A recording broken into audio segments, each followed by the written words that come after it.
কি হয়েছে? আরে তিশা, কি ব্যাপার? তুমি আমার গায়ে হাত তুললে কিন্তু কেন? চুপ, একদম চুপ। আর একটা কথা বলবে না।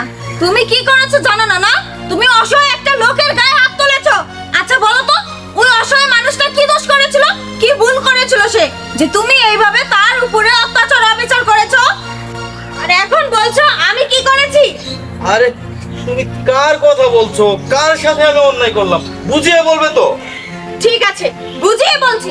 কাউসার, এই যে এই লোকটাকে চিনতে পেরেছো এখন? হ্যাঁ। তাহলে তুমি যে বললে কাকে মেরেছে কি করেছে কিছুই বুঝতে পারছি না, কেন বলেছো? আর এই লোকটাকে কি জন্য মারধর করেছো বলো? হ্যাঁ, মারধর করেছি। কেন মারধর করেছি সেটা জানতে চাও? তাহলে শোনো।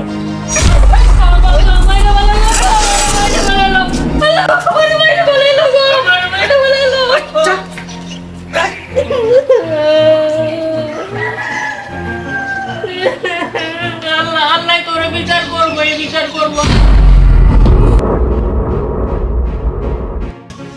কেন মারধর করেছে এবার বুঝতে পেরেছো?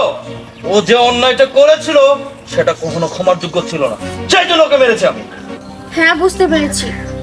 সরি, আসলে আমি না জেনে তোমার গায়ে হাত তুলেছি। আমি ভেবেছিলাম তুমি ওই লোকটাকে মনে হয় বিনা কারণেই মারধর করেছো, এই জন্যই আমি রাগ হয়ে তোমার গায়ে হাত তুলেছি। প্লিজ তুমি আমাকে ক্ষমা করে দাও। আরে না না, ক্ষমা চাইতে হবে না। আর ভুল তো মানসিক নয়, আমি কিছু মনে করিনি। আসো।